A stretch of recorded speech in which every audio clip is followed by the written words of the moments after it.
Episode 40. Mark, asisten Gamma yang paling setia, tampak sedang melajukan mobilnya dengan kecepatan sedang menyusuri sebuah desa kecil di daerah kota Bali yang indah.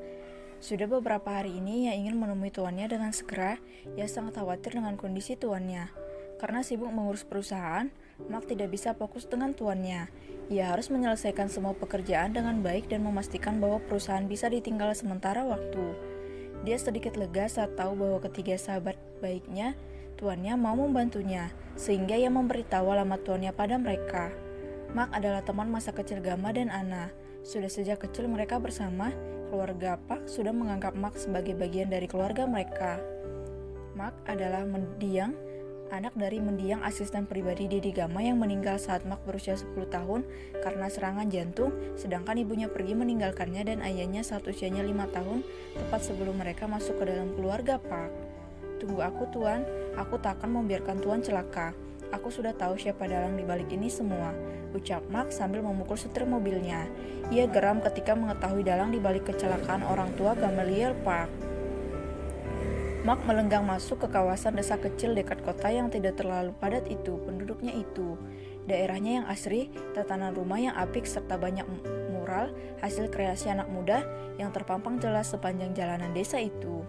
Mark melajukan mobilnya karena kesulitan melihat letak pasti rumah tempat tuannya tinggal saat ini.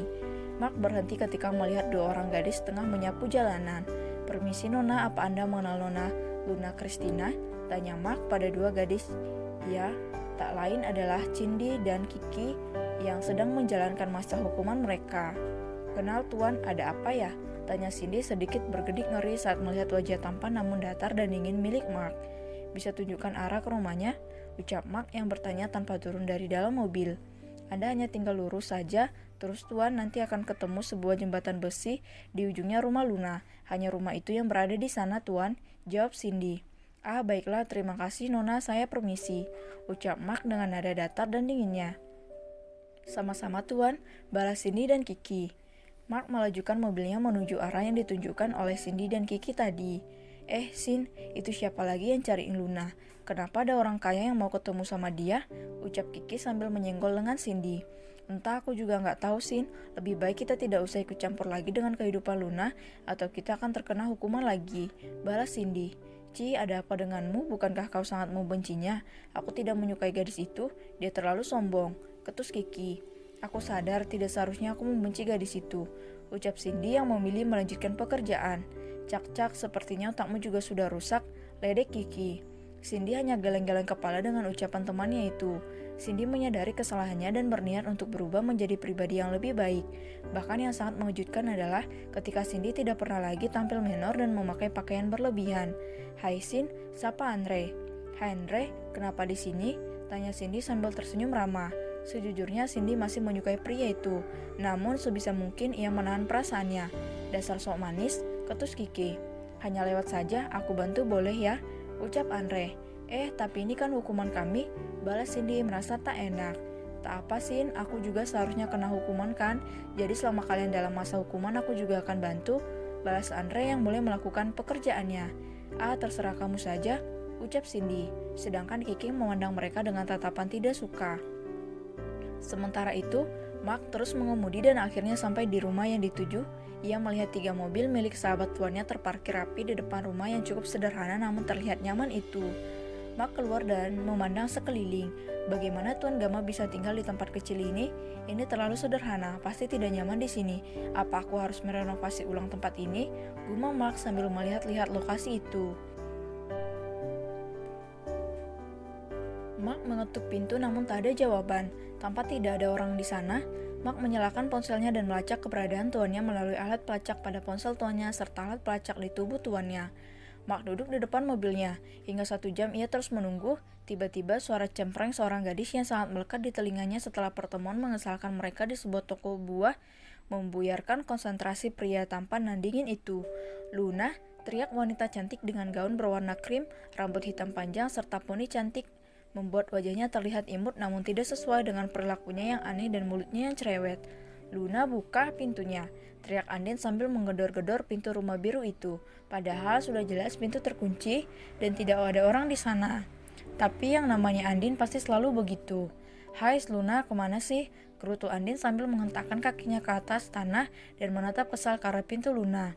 Luna, teriaknya lagi seperti orang gila membuat Mark melihat gadis itu dengan tatapan kesal. Sedari tadi ia diam menunggu agar gadis itu pergi namun tidak juga pergi. Hei mulut beo, kesal Mark sambil berdiri dari mobilnya. Andin yang tidak merasa semakin menjadi-jadi. Ia mengetuk kaca jendela, pintu rumah dan memanggil Luna berulang kali. Gadis beo, teriak Mark kesal karena sudah pusing melihat gadis itu bolak-balik mengintip rumah itu. Andin menatap ke arah Mark. Ia terkejut saat melihat pria yang membuatnya kesal kemarin ternyata ada di tempat ini. Apa kau bicara padaku tuan sombong? Ketus Andin sambil celingak-celinguk melihat sekeliling, siapa tahu ada orang lain yang dimaksud pria itu. Tentu saja, hanya kau gadis beo di muka bumi ini. Kenapa kau ribut sekali? Kau tidak lihat pintu dikunci, berarti tidak ada orang di rumah. Kau hampir saja memecahkan gendang telingaku. Ketus Mark. Siapa suruh kau di situ tuan sombong? Lagi pula, mau apa kau di rumah sahabatku ha? Ucap Andin dengan tatapan penuh selidik. Terserahku, itu bukan urusanmu. Aku hanya menemui tuanku di sini. Ketus Mark yang kembali duduk di atas mobilnya dan memainkan ponselnya. Pergi kau dari sini. Kau sepertinya orang yang mencurigakan. Jangan-jangan kau pencuri? Tuduh Andin yang kini mendekat pada Mark. Mark yang dituduh pencuri seketika itu mengangkat kepalanya dan menatap tajam pada gadis itu. Yang ditatap malah menatapnya dengan tatapan lebih tajam lagi. Apa kau lihat-lihat, dasar manusia sombong. Ku teriaki maling baru tahu rasa kau. Digotong warga ke alun-alun desa. Kesal Andin. Nona, selain mulutmu beo kau juga bodoh ternyata. Ini jauh dari perumahan desa, dan hanya rumah ini di sini. Mau berteriak pun tada. Yang akan mendengarmu selain batu dan pepohonan di sini. Ejek Mark yang kembali fokus pada ponselnya. Dasar pria menyebalkan. Dasar kulkas berjalan kau. Balas Andin marah. Saking kesalnya, Andin menarik ponsel Mark dan membuangnya entah kemana. Mark yang sedang melacak keberadaan tuannya menjadi naik pitam saat ponselnya dibuang. Apa yang kau lakukan gadis bodoh? Bentak Mark. Kali ini pria itu benar-benar marah. Apa? Kau dasar pria sombong. Egois, kau sangat sombong. Balas Andin tak kalah marah. Kemana ponselku gadis bodoh? Kau tahu tidak harga ponsel itu bahkan bisa membeli tubuhmu itu. Ucap Mark dengan tatapan marah dan kesal. Plak, suara tamparan telak melayang di wajah seorang Mark. Mark terkejut, baru kali ini ada seorang gadis yang berani menampar wajahnya. Tampak mata Andin berkaca-kaca, hatinya sakit saat mendengar pria itu menilai dirinya. Aku juga manusia, aku seorang wanita, tak pantas kau mengatakan kata-kata busukmu itu. Kau pikir kau bisa membeli tubuhku? Kalian para laki-laki sama saja, kalian hanya menginginkan tubuh wanita. Ucap Andin yang kini malah berderai air mata. Dan kalian para wanita sama saja hanya mengincar harta tahta dan ketenaran. Balas Mark. Andin, teriak seorang gadis yang baru keluar dari mobil saat melihat sahabatnya mulai menangis.